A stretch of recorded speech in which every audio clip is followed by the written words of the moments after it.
Amina sat quietly at the farthest corner of the busy restaurant, her small frame almost hidden behind the tall wooden chair. The place was filled with the sound of clinking plates, laughter, and chatter as families enjoyed their meals. The smell of warm bread, grilled meat, and fresh coffee filled the air, but to Amina, it was almost too much. She pushed her plate slightly away from her, tears pooling in her eyes. Her lips trembled as she whispered softly to herself, "I can't swallow another bite." The waiter, a young man with hurried steps, had already passed by her table twice. He glanced at her but didn't stop. The restaurant was crowded, and Amina seemed invisible in the sea of people. She wore a faded blue dress that had clearly been worn many times, and her shoes were scuffed and old.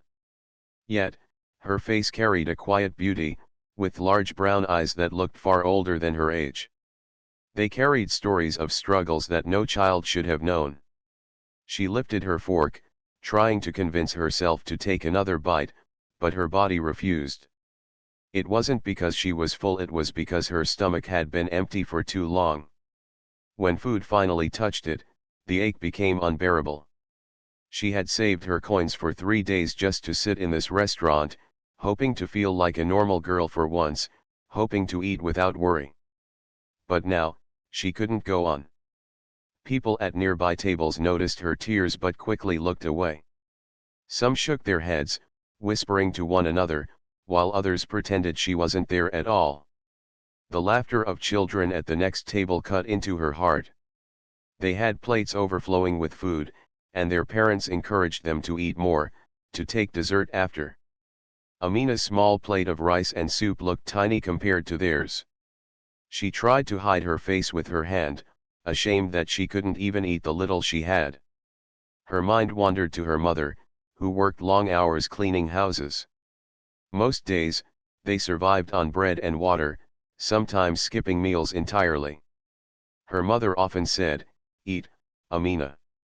You're growing, and you need strength." But Amina always gave the bigger portion back to her mother, saying she wasn't hungry. It wasn't true, but she couldn't bear to see her mother suffer. That sacrifice had become their silent language of love. Now, sitting in this warm restaurant with her tears falling into the soup she could not finish, she felt the weight of all those days. She wasn't just tired of hunger, she was tired of feeling unseen. She wanted someone, anyone, to notice her, to ask if she was okay. But the world seemed too busy, too distracted, to pause for her. The waiter finally came to her table, tapping his pen impatiently on his notepad. "Are you done, miss?" he asked, his tone sharp but not cruel. He was simply in a rush, with many tables to attend. Amina looked at the plate, then at him. Her throat tightened, and she could barely find her voice. I can't finish it," she said softly. He frowned, scribbled something, and walked away without another word. Her tears fell faster now, and she quickly wiped them with the back of her hand, hoping no one had noticed. She hated crying in public. She hated feeling weak. But the ache in her chest was stronger than her pride. She pressed her hands against her stomach, whispering again, "I can't swallow another bite." The restaurant doors opened just then, letting in a cool breeze from the street. A tall man in a simple gray coat walked inside. He looked around for a moment, as if searching for something. People turned their heads. There was something about his presence that drew attention, though he did not seem to ask for it. He walked calmly, his steps measured, and his eyes scanned the room. He was Richard Hayes, a man known by many though recognized by few. His name often appeared in newspapers, attached to numbers that ordinary people couldn't imagine. But today, he wasn't dressed like a billionaire. He looked like an ordinary traveler, someone blending in. He didn't sit down right away. Instead, his gaze fell on Amina, the only person in the room with tears on her face. Amina didn't notice him at first. She was too busy fighting her own thoughts, too lost in the ache of her stomach and the heaviness of her heart. She didn't expect anyone to see her, let alone someone like him. But Richard stood there for a moment, watching quietly. He wasn't watching out of curiosity but out of concern. Something about the way she sat there, so small and fragile, stirred something deep inside him. The waiter approached him quickly, ready to lead him to a table. But Richard raised a hand slightly, signaling that he wasn't ready to sit. His eyes were still fixed on Amina. "The girl," he said softly to the waiter. "What's her story?" The waiter looked confused. "She's just a customer," he replied with a shrug. "She hasn't finished her food." Richard nodded slowly, but his heart was already moving before his feet did. He walked past the tables, past the curious stares of the other diners, and stopped right in front of Amina. She looked up suddenly, startled, her cheeks wet with tears. She quickly wiped her face again, embarrassed. She thought he might scold her or ask her to leave. But instead, Richard bent slightly so that his eyes met hers. His voice was gentle, carrying warmth she hadn't heard in a long time. "Sometimes," he said, "it isn't the food that's hard to swallow. Sometimes it's everything else life makes us carry." Amina blinked, not sure if she had heard him correctly. Her heart pounded in her chest. She opened her mouth to speak, but no words came out. For the first time in a long while, she felt truly seen. The restaurant grew quiet. Conversations hushed as people turned their heads toward the strange scene unfolding at the corner table. The billionaire, though no one realized who he was just yet, had chosen to stop not for the finest meal or the best seat, but for a little girl with tear-streaked cheeks and a half-finished plate. Amina lowered her eyes, unsure of what to say. She had spent so long hiding her pain that she didn't know how to let it out. But in that moment, she felt a small light flicker in the darkness inside her. Maybe, just maybe, someone cared. The restaurant was still full of chatter, yet around Amina everything felt strangely quiet. She stared at her plate, still unable to eat, while the man who had approached her stood nearby, calm and patient. She did not know who he was, and she did not understand why he had chosen to stop by her table. All she knew was that someone had spoken to her with kindness, and it unsettled her in a way she could not explain. Amina's small fingers gripped the fork tightly, almost as if holding onto it gave her strength. But her eyes filled with tears again as she tried to force herself to eat. She thought about the long hours she had worked after school helping her mother with chores, about the pennies they saved to buy food, and about the shame she felt whenever she walked past shops filled with things she could never afford. Her throat closed up. Even if she wanted to eat, her body refused. The man, Richard, pulled the empty chair across from her and sat down. His movements were slow, unhurried, as if he didn't mind taking all the time in the world. Amina lifted her head slightly, worried that the waiter might scold her for letting a stranger sit with her. But strangely, no one said a word. It was as if the whole restaurant was quietly watching. "You're not hungry?" Richard asked gently. His voice was not loud, but it carried warmth that spread across the table like sunlight. Amina opened her mouth to answer but quickly closed it again. How could she explain that hunger felt different for her? That sometimes it was not about food, but about the emptiness that grew from being ignored, from being unseen, from having nothing while others had everything? I tried," she whispered at last. "But it hurts." She pressed her hand softly against her stomach, ashamed to admit it. Richard nodded slowly, his expression thoughtful. He did not laugh, nor did he show pity. Instead, he leaned a little closer and said, "Do you know, sometimes when we are very hungry, our body forgets how to accept food right away? It takes time. It's not your fault." Her eyes widened in surprise. No one had ever explained it to her that way. Everyone else had either told her to eat more, or scolded her for wasting food. But this man seemed to understand without judgment. She nodded weakly, and for the first time, A small bit of the shame in her chest eased. Still, the silence around them grew heavy. People whispered softly at other tables, curious about what was happening, but no one dared to interrupt. The waiter passed by again, his face confused.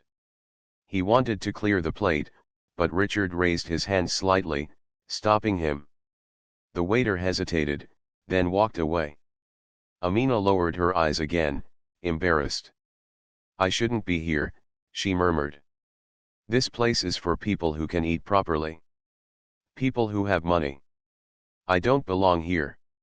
Her words were quiet, but Richard heard them clearly. He studied her for a moment, then spoke softly. "Do you know something? Belonging is not about money. It's about being human. You are here, and that means you belong as much as anyone else in this room." The words touched her heart, but she shook her head, not believing them fully. Her mind replayed the moments from earlier, the impatient stares, the children with full plates, the waiter's sharp tone. Everything had reminded her that she was different, that she did not fit in. She thought about her mother again. She thought about the nights when her mother worked late, leaving her to heat a small piece of bread for dinner. She thought about the way her mother's hands trembled when counting coins, always apologizing for not being able to provide more. That guilt had become Amina's burden, too. Richard watched her silently for a while, giving her space to gather her thoughts. Then he asked, "What's your name?" "Amina," she whispered. "That's a beautiful name," he replied with a smile. "Do you know what it means?" She hesitated before nodding. "It means trustworthy, and honest." He smiled wider. "Yes. And I think that fits you perfectly." Her cheeks flushed slightly. She was not used to compliments, especially from strangers. She lowered her head, hiding her smile behind her hand. For a moment, silence returned, but it no longer felt heavy. It was the kind of silence that allowed space for breathing, for healing. Amina felt strange sitting across from him, but she also felt a little safer, as though for the first time in a long time someone wanted to listen. "Still," she whispered, almost to herself, "but I can't finish it. No matter how hard I try." Richard nodded. "That's all right. You don't have to force yourself. Food is not meant to be a punishment. It is meant to bring comfort. And comfort can only come when we are ready to receive it." She looked at him with wide eyes, amazed at how simple yet powerful his words felt. It was as though he had taken all the weight she carried in her chest and turned it into something lighter. The restaurant doors opened again, and the sound of new customers entering filled the air. The noise of plates and laughter returned, but Amina and Richard seemed untouched by it. They were in their own small corner of quiet understanding. Richard leaned back slightly in his chair, studying her with kind eyes. "Tell me, Amina," he said gently. "What's the hardest part? Is it the food, or is it something else?" Her lips trembled as she tried to answer. Finally, she whispered, "It's everything else." Her eyes filled with tears again. "It's going to school and pretending I'm fine when I haven't eaten. It's walking past children who have everything while I have nothing. It's seeing my mother cry when she thinks I'm asleep. It's feeling like no one even knows I exist." Her voice cracked at the last word, and she covered her face with her hands, ashamed of showing so much emotion in public. Richard's heart ached as he listened. He had heard many stories in his life, stories of success, failure, ambition, but rarely had he heard such honesty from someone so young. He wanted to tell her that she mattered, that she was seen, that she was not invisible. But he also knew that words were not always enough. Still, he reached across the table and placed his hand gently over hers, not forcing, just offering. "You exist, Amina," he said quietly, but firmly. "And your existence matters more than you can imagine." The words wrapped around her like a blanket. She slowly lowered her hands from her face, looking at him with tear-streaked cheeks. For a moment, she almost believed him. Around them, the world kept moving. Waiters carried trays, families laughed, glasses clinked. But for Amina, time had slowed. Her silent battle, the one she had carried alone for so long, suddenly didn't feel so lonely. Someone had seen it. Someone had heard it. And that made all the difference. The restaurant doors closed softly as a gust of cool air settled behind the man who had entered. He carried himself with calm dignity, dressed in a simple gray coat, his shoes polished but not flashy, his face thoughtful. There was no sign of bodyguards or assistants following him, no air of arrogance. He looked like an ordinary man stopping by for a meal. And yet, something about the way he walked, the way people unconsciously moved aside, showed that he was not ordinary at all. Richard Hayes was no stranger to attention, though he often avoided it. He was a billionaire, known across the city for his wealth, yet also whispered about for his rare kindness. Unlike many who lived in mansions far from the streets, Richard had a habit of walking into ordinary places, curious about the real lives of the people he had never forgotten. His success had come from hard work, but his heart remained tied to the struggles of those who still lived as he once had. As he stepped further into the restaurant, his sharp eyes noticed the little girl in the corner. She was small, fragile, sitting alone with a plate of food she could not finish. He had caught her faint whisper, though no one else seemed to have noticed. The way her lips trembled, the way her eyes glistened with unshed tears, it pulled him toward her like a magnet. He paused only for a moment, then moved directly to her table. The diners closest to her turned their heads, curious. Some frowned, wondering why a stranger would sit beside the girl. Others leaned closer to listen. The waiter looked puzzled but said nothing when Richard gestured to sit across from her. Amina, still wiping her eyes, froze when she realized the man was sitting with her. She felt heat rise to her cheeks. She thought maybe he was a kind passerby, maybe someone who would scold her for wasting food. She lowered her gaze to avoid his eyes, but then his voice broke the silence. "Sometimes the hardest thing," Richard said softly, "is not the hunger in the body but the heaviness in the heart." The words startled her. She looked up at him, her wide brown eyes full of confusion and sadness. She had never heard anyone speak like that before, especially not to her. Most adults dismissed her feelings, telling her to be strong, to endure, to stop crying. But this man seemed to understand without needing an explanation. Amina wanted to reply, but her voice caught in her throat. She only managed to whisper, "It's too much. I can't eat any more." Richard leaned forward slightly, resting his elbows on the table. He studied her face carefully, not with pity but with a deep, genuine interest. "You've been holding on for a long time, haven't you?" he asked. She swallowed hard, unable to answer, but her silence spoke louder than words. The restaurant grew quieter as more people noticed the unusual scene. Some whispered, wondering who the man was. A few recognized him vaguely but couldn't believe someone of his status would sit with a crying girl in such an ordinary place. Others simply stared, curious to see what would happen next. Richard smiled gently, trying to ease the tension. "My name is Richard," he said kindly. "What's yours?" "Amina," she replied softly. "That's a strong name," he said. "It carries trust and honesty. Do you know that?" She nodded slightly, remembering the meaning her mother had once told her. Hearing it again now felt different, like a reminder of something she had forgotten about herself. "Trust and honesty are powerful," Richard continued. "And I think you have both." Amina's eyes dropped to her hands. Compliments were rare in her life. Most days, she only heard sighs of frustration, complaints about money, or silence heavy with worry. To hear a stranger call her strong, to call her trustworthy, made her chest tighten with unexpected warmth. But then the doubt crept back in. She shook her head slowly. I don't feel strong, she whispered. Richard's smile remained steady. Strength is not about feeling strong every day. It's about carrying on even when you feel weak. And you're still here, aren't you? You came here, you tried, even though it was hard.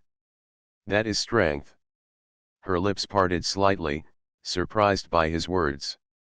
No one had ever defined strength like that for her. For so long she had thought strength meant never crying, never struggling, always being tough. But maybe strength could look like this, like sitting in a corner, holding on, even when life felt unbearable. For the first time, Amina dared to meet his eyes directly.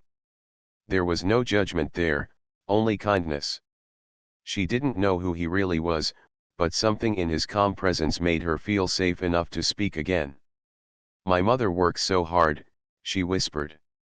She gives me her food sometimes, even when she's hungry. I don't want her to, but she does it anyway.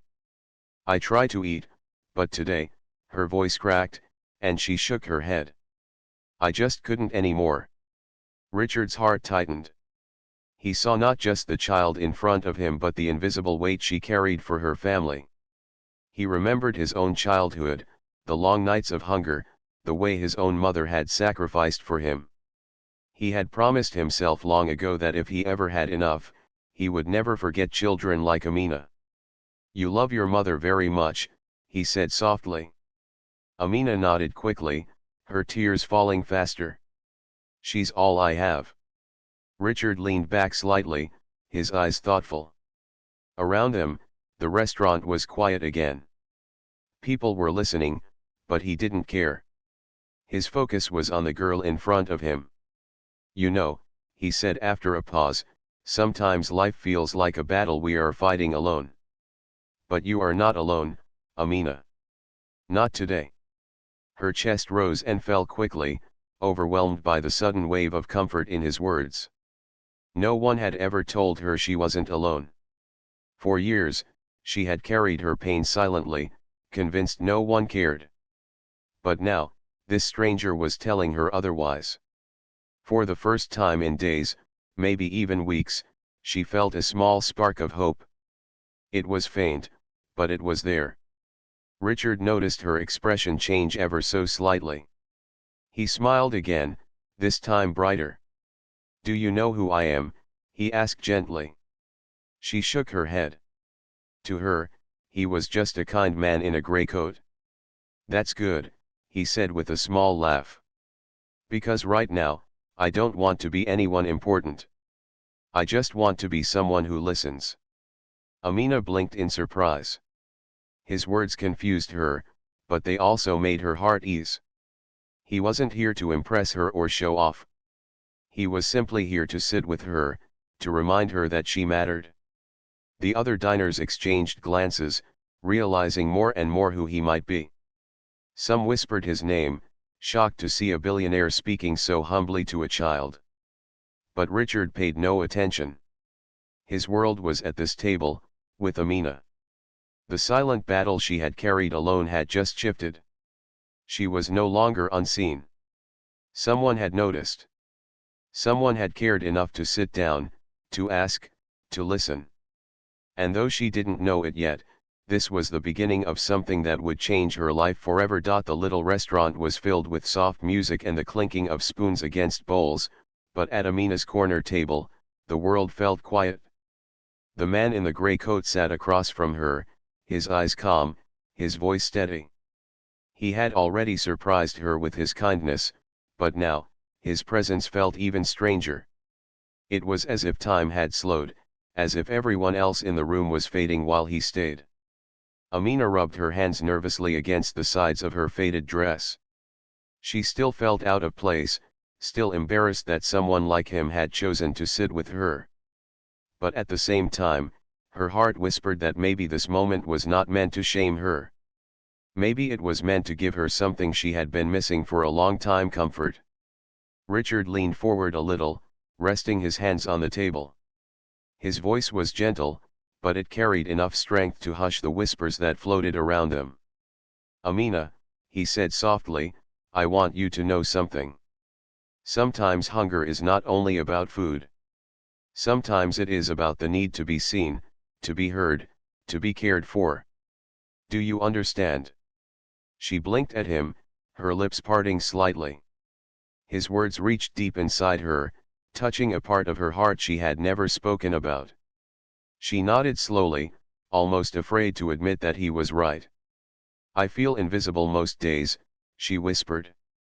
At school, I sit in the back. No one talks to me. At home, Mama is so tired she hardly smiles anymore. I try not to complain. I try to help her. But it feels like no one notices me. Her small voice trembled, but once she began speaking, the words spilled out like water breaking free from a dam. When I walk down the street, people look at my clothes and then look away. When I sit in a place like this, I feel like I don't belong. Even when I'm hungry, I feel like I don't deserve to eat. Tears filled her eyes again, but she quickly wiped them away with her sleeve. She hated crying, but something about his calm gaze made her feel safe enough to speak honestly. Richard nodded slowly, listening with complete attention. He did not interrupt. He did not rush her. He allowed her to pour out what she had held in for so long. Finally, when her voice grew quiet, he spoke. Amina, do you know why people look away sometimes? She shook her head. It is not always because you are less, he explained. Sometimes it is because they do not know how to handle their own discomfort. They see struggle, and instead of helping, they turn away. That is not your fault. That is their weakness, not yours. Amina stared at him, surprised. No one had ever explained it like that. She had always believed that people ignored her because she was not important, because she did not matter. Hearing that it was their failing, not hers, lifted a small weight off her chest. But it still hurts, she whispered. I know, Richard said kindly. And you are right to feel that. Pain is real. But I want you to understand that your value does not disappear just because others fail to see it. You carry it with you, always. The restaurant had grown quieter, though no one had been asked to be silent. It was simply the natural hush of people realizing something meaningful was happening before their eyes. A few leaned closer, pretending to sip their drinks while secretly listening. Children grew still, sensing the unusual gravity of the moment. Richard leaned closer, lowering his voice so only Amina could hear. Tell me, what is your dream? If the world was kind, if life gave you what you needed, what would you want most? Her eyes widened. The question startled her. No one had asked her that before. Dreams were luxuries she had buried deep, believing they were not meant for her. She hesitated, twisting her fingers nervously. I don't know, she admitted softly. I never think about dreams. I only think about how to help Mama, how to eat tomorrow, how to make it through school without being laughed at. Richard nodded thoughtfully. That's understandable. When life is heavy, it's hard to think beyond survival. But Amina, even in the darkest times, dreams are seeds. They may be small, but they can grow into trees one day. Her lips curved slightly, the faintest beginning of a smile. A tree. Yes, he said, smiling back. A tree that gives shade to others, fruit for the hungry, and a place for birds to rest. That is what dreams can become. And I believe you have such seeds in your heart. She looked down, her cheeks warming. His words felt like sunlight, and she was not used to it. But deep inside, something stirred a memory of when she was younger, when she used to sit on the steps of her small home and imagine becoming a teacher. She had wanted to help other children learn, to give them what she often felt she didn't have herself.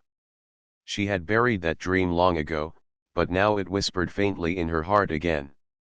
Maybe, she began, her voice uncertain. Maybe I'd like to be a teacher.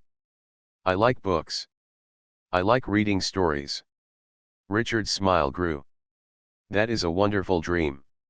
Teachers shape the world more than most people realize. And you would be a good one, because you know what it feels like to be unseen. You would never let another child feel that way. Her eyes glistened again, but this time the tears were different. They were not only of sadness, but of hope she had almost forgotten existed. The waiter passed by again, carrying plates to another table, and glanced at Amina and Richard. His earlier impatience had softened into curiosity. He no longer saw just a poor girl who couldn't finish her meal. He saw something more unfolding before him, though he couldn't quite name it. Richard gently pushed Amina's plate toward her. "Don't force yourself," he said softly. "But if you can, try one small bite. Not because you must, but because you deserve it. Every bite is a reminder that you are worthy of care." Her hands trembled as she picked up the fork. She took the tiniest piece of rice and slowly lifted it to her mouth. For a moment, she hesitated, afraid the ache in her stomach would return. But then she closed her eyes and ate it. It wasn't much, but it was something. Richard smiled warmly. "See? That was not weakness. That was courage." She looked at him in disbelief. "Courage?" "Yes," he said firmly. "Courage is not always big and loud. Sometimes it is as simple as taking one bite when you want to give up. It is as simple as speaking when your heart tells you to stay silent. You are braver than you think, Amina." She felt her chest swell with something she hadn't felt in a long time: pride. Not the kind that comes from having nice clothes or full plates, but the kind that comes from realizing that even in her hardest moments, she was still standing. The people around the restaurant could no longer pretend not to listen. They exchanged glances, some with softened expressions, some with guilt. The laughter from earlier had turned into quiet thoughtfulness. Without realizing it, Richard's words to one girl were touching everyone present. Amina leaned forward, her small voice firmer now. "Why are you being so kind to me? You don't even know me." Richard's smile was gentle but steady. "Because kindness is not about knowing someone's history. It is about recognizing their humanity. And I see you, Amina. I see your strength, your honesty, your love for your mother. That is more than enough to deserve kindness." Her heart pounded as his words sank in. For the first time in a very long time, she believed just a little that she mattered. And as the quiet moments stretched between them, it was clear that this conversation was not just changing her. It was changing everyone who had stopped to listen. The restaurant had grown quieter than usual, as though the walls themselves were listening.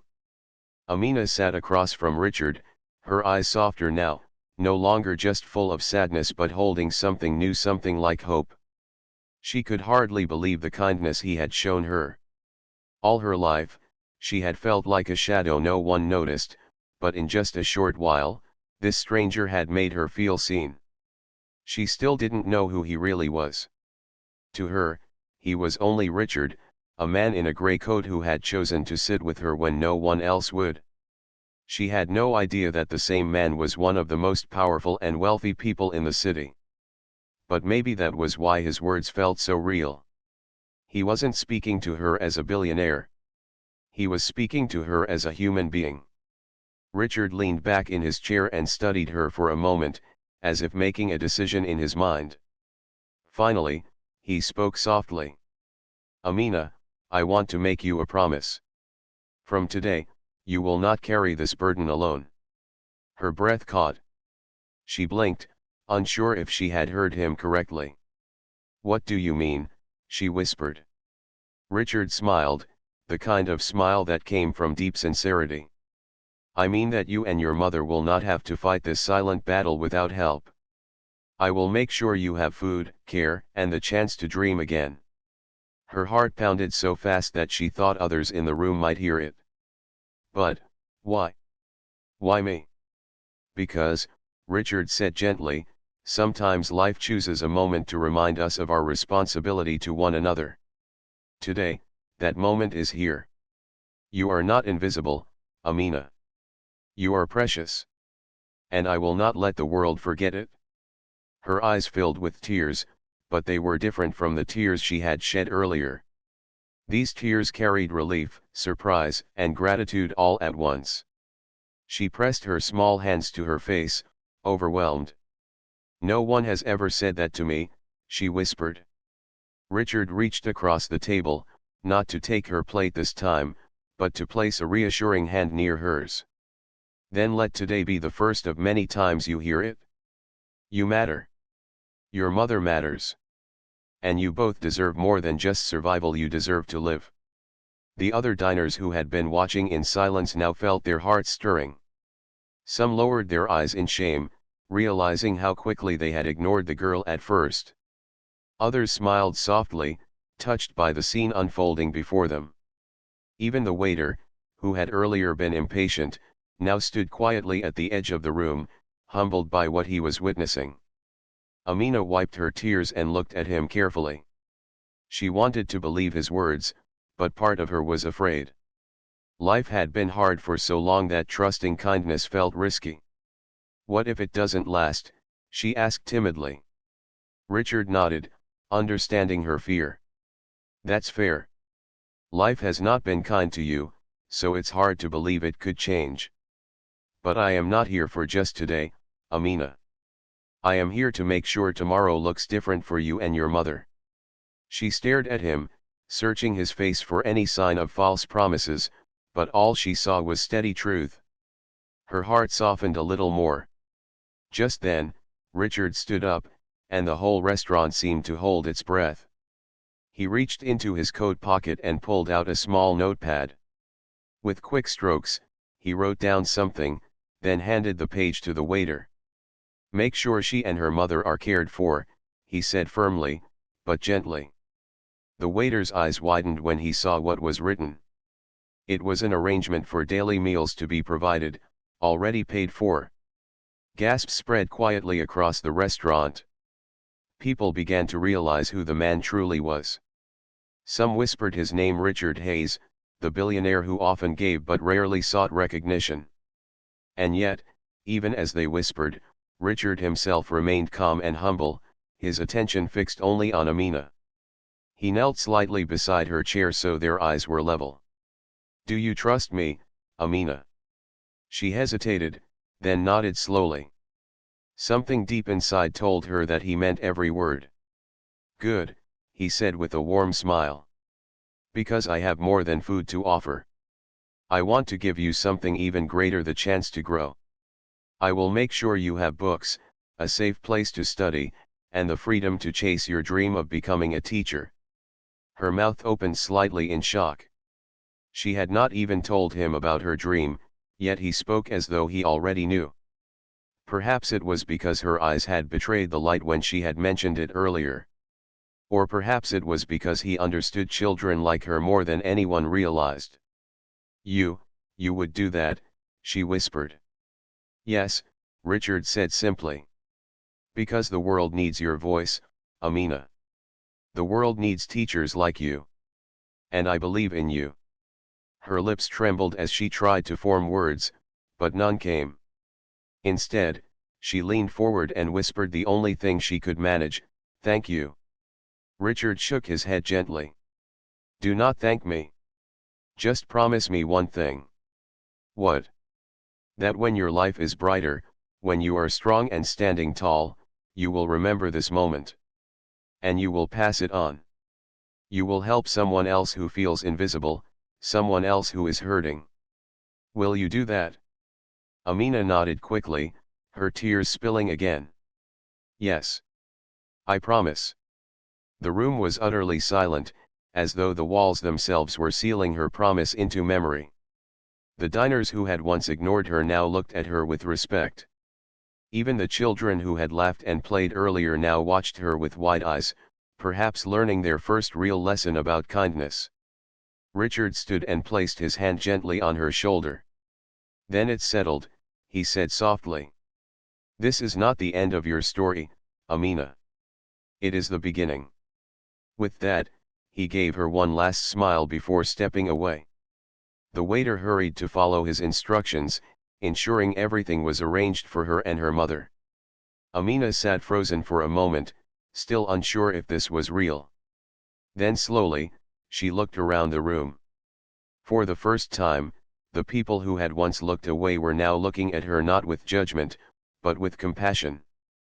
That night, when Amina returned home, she told her mother everything. She described the man in the grey coat, the words he spoke, the promise he made. At first, her mother was silent, her tired eyes filled with disbelief. But as she saw the new light in Amina's face, she realized something had changed. Hope had returned, and with it, the promise of tomorrow. For Amina, the memory of that day never faded. She carried Richard's words in her heart like a lantern in the dark. Whenever life felt heavy again, she remembered, she was not invisible. She was precious. She mattered. And someday, she would be the one to remind another child of the same truth. The billionaire had not only given her food.